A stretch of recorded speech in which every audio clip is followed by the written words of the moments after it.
Hello guys, you are welcome to my YouTube channel History Net JRF classes.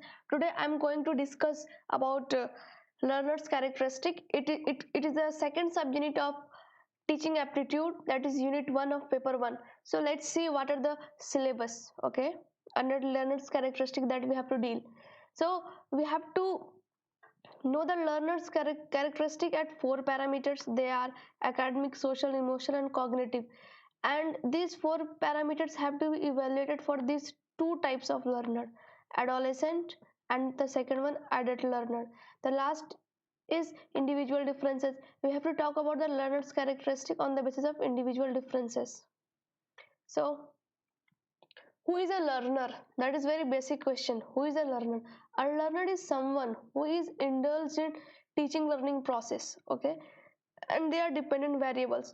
So about teaching learning process, to understand this concept, please go to my previous video, watch that, and you will have a better concept on this. And it is a dependent variable. Obviously learner is dependent on teacher, that's why a learner is a dependent variable and teacher is an independent variable. I have also discussed about these variables in my previous videos. So learners are divided into two, okay, adolescent learner and adult learner. Adolescent learner are those who are between the age group 13 to 19, and adult learners are more than 19. So learners vary. There is a great variation amongst learners in respect to their age, cultural environment, physical, mental and emotional makeup, goals, their needs, their demands, their expectations, etc. So because of these variations, they are very heterogeneous in nature, and because of this heterogeneity, they have a different learning style. Okay. Next, what are the elements of learning event? Because learning is obviously an event, a phenomenon, so it is very much psychological in nature. Psychological means it is related to psychology, and psychology is the study of human mind and behavior.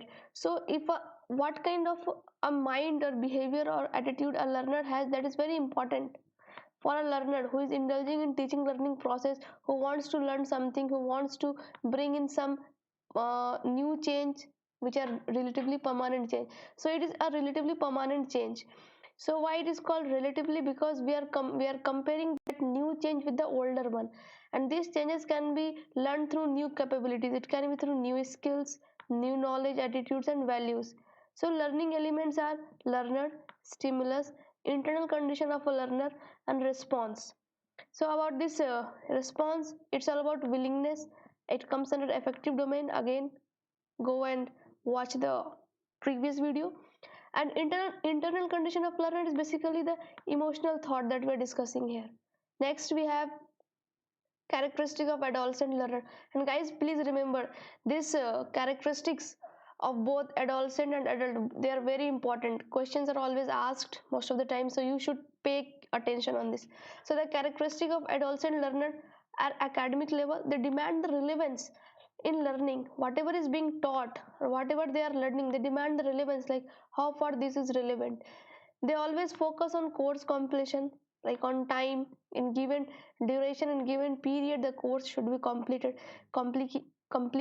They move from concrete to abstract thinking. Okay, so there is a shift from concrete to abstract thinking.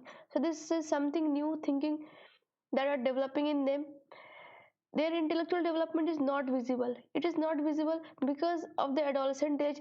Their body is going under very complex process. There is a heavy change in their body. There is a development of brain as well at the same time. So these things are not clearly visible, but intellectual developments are very much clearly visible amongst adult learners.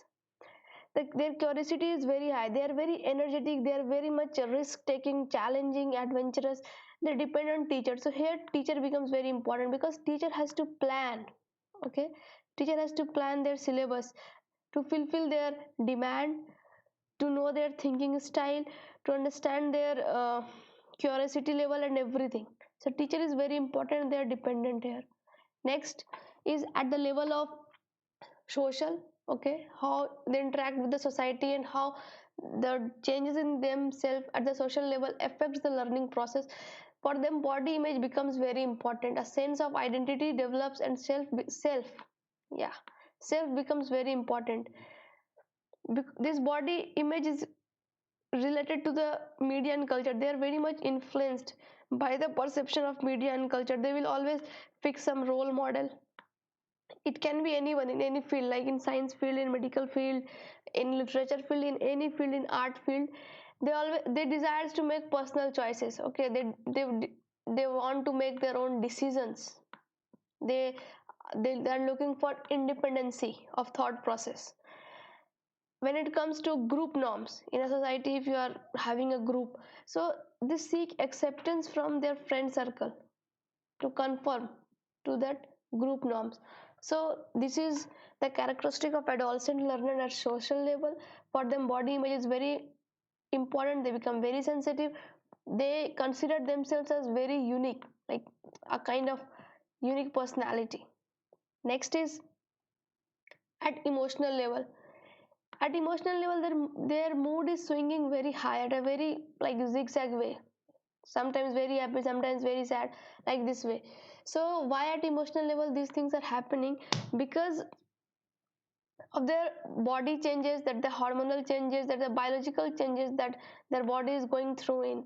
They tend to be very rebellious. Yes, they are very sensitive, they are very rebellious, they are very sensitive, and they easily get offended. Okay, because they are very much adventurous, risk taking, curious. They always want everything to be fulfilled. The demand should be fulfilled. So this is at their emotional level. Even their emotions are like graph is like this. So they can't control themselves, the body, because of the complex biological changes that is going inside in their body. So they don't have that firm control on their thought process. So because of that, they have swingingness in their mood. Next is at cognitive level. Okay, so this development of higher level cognitive abilities, they are at the phase of development. That's why they don't show the intellectual development, as you were discussing earlier. Their brain demands challenging activities. Okay, something should be challenging, very much risky, adventurous, something which requires very energy. And this will, and because of the adolescent age, they are very excited and enthusiastic about everything. They're very curious. So, and because of this abstract thinking, it is also the part, because it is also the outcome of their uh, adolescent age. The transformation is going in brain during adolescent period. So this is the reason that why their brain demands challenging activities. So next we move to the towards the characteristic of adult learners. Okay, they have passed the phase of adolescent, now they are in the phase of adult learners. Okay, so at academic level, their intellectual development is visible, as it was missing in adolescent learner. They have vast knowledge. Why vast knowledge? Because of experience. Because of experience, long time being engaged in the study process. And this is acquired by controlling, because they have a control. We will see control everywhere. Like they can control their work, they work it at their own pace, they are very much self-directed.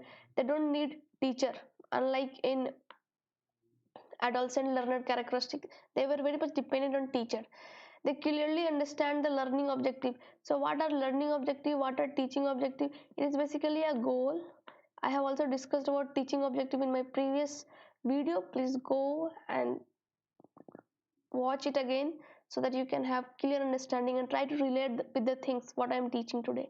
And they were very much disciplined, they have patience, they are very much composed. But these things are very much missing in adolescent learner. Exceptions are there in both the character, in both the learners we can find. The next is at social level. They have numerous responsibilities for friends, relatives, families, and other commitments, other expectations they have to fill. There are so many demands. So it's like they're very much burdened. That responsibility is on them. They prefer learning community. Okay, they want a kind of circle where they can have intellectual discussion, where they can have debate, where they can have broad understanding of what is going on in day-to-day life. They have ability to work independently. They are not dependent, they're very cooperative. Because of their being disciplined, calm and composed, they have this characteristic of being very cooperative in the society, so that they can accomplish a thing like very smoothly. They are self-directed, they don't need anyone to give them direction, they can plan on their own, they are very much self-controlled, their thought process is not that fickle, like unlike adolescent learner who keeps on like their moods keep on swinging because of this body change, hormonal change. This is the graph that I have shown earlier. Next is at the emotional level, same thing, that their thought process are very much controlled. When we talk about emotion, it's inward thought, right? Inward thought, so it is very much controlled, self-directed, same, self-paced. Next, at cognitive level, because of gradually over the time their cognitive ability declines, but their experiences keep on increasing, and because of this experience they have vast knowledge, which I have told you earlier, as well as they have mastery over a subject or over any topic, like they become master. More time is needed to actively process new information, same thing. Because of this decline, if any, say for example in a market any new technology comes, so they are not that tech savvy, they will take a time to understand the technique, to understand the mechanism, and then they will practice it to master it, so they take time. But for adolescent learner it's very much quick, because they are at their growing phase, they have abstract thinking, their development is going on, so they are very quick to catch anything new. And another thing is that because of their own curiosity, it helps them a lot. Next is, what are learners characteristic on the basis of individual differences? I have told you about that they are very much heterogeneous, diversity is huge. So learners characteristic can also be categorized on the basis of personal and social attribution, different learning style, listening skills, and thinking style. So all these categorization are made on the basis of individual differences. So let's see. On the basis of personal and social, they can there can be variation in age, maturity level, motivation, attitude, expectation. If they like special talent, yeah, it vary from person to person, it can't be same amongst the learners, there is always a variation. Mechanical dexterity, maybe some, maybe any learner, maybe some learner are very good at mechanical dexterity, but someone may lack, they may need more time to understand the mechanics of anything. The ability to work under various environmental conditions, some learners are very flexible and they will adapt to their environment quickly, but some are like okay, no, they are very much choosy, they will point out on the things, so it's like there, so there is a difference. Next is on the basis of different learning style. Okay, so on the basis of if the learning style is a diagram or picture demo, then the learner type is visual. If it's on words and sounds, auditory, it is basically for like visually challenged people. If the learning style is based on insights and hunches, then it's intuitive. If a learner assembles facts and then generalize to have a complete picture, then it is inductive. Deductive is reverse. Okay, both of them are opposite to each other, it will move from theory to individual facts. Okay, the next is discussion or physical engagement, debate or like seminar, then it is actively. Next is introspection. If a learner examine their own learning, then that is, the learner is a reflective learner, and it is called reflectively. And a series of related steps like in sequence, what after this, what after this, they will look for reason, concepts. Okay, so that is sequentially. Another is, and the last is holistic approach, like complete overall, then that will come under globally. Next is on the basis of different listening skills. Obviously, say in a classroom there are 10 learners, so all of them will have different listening skills. Some can be active listener, like they are listening with a purpose. Some can be empathic listener, like they are active listener, but at the same time they are trying to understand the person, like understand the teacher, like what is their emotion, what is the thought process when they are dealing with any given topic. And some learner can be a evaluative listener, like they will start evaluating on the parameter of accuracy, meaningfulness, and utility of speaker's message. And other learner can also be appreciative, like just they are for enjoyment, relaxing, they are not that active, they are passive listener, they're just listening, relaxing, chilling out, that's it. So this was on the basis of listening skill, and the next one is on the basis of thinking style. Obviously, if in a class there are say 10 or 12 learners, so all of them will have different thinking styles. So a learner can be a reflective thinker if he or she examines about what they are learning. Examination become important. Okay, creative thinker, they will start playing with new information, they will manipulate new information and try to create something new, to try to create their own solution and shortcuts. A learner can be a practical thinker. The practical thinker always look for the application. Okay, remember with this PP and this practical thinker, whatever new knowledge they acquire, they will always try to, okay, let's implement in this, is it working or not. So practical thinker like applying the new knowledge. Conceptual thinker, they want to know how things work, they want to know the reason, logic, as well as reason, logic, as well as they will look for the steps, like how things are moving. They don't just focus on the final outcome, they want to know what led to that outcome, how things worked, so we finally received this final thing. So they want to know this thing, the whole step, so they are conceptual thinker. So that's it. In the next video, I will be discussing the third unit, factors affecting teaching, and it is also very important, as learners characteristic topic is also very important. This is also very important. So please give your feedback in the comment box, and please like my channel, share it at maximum, subscribe it, and please hit the bell icon so that you will get updated with my next video, that is on factors affecting teaching. So please like it, share it, and subscribe it. Thank you very much.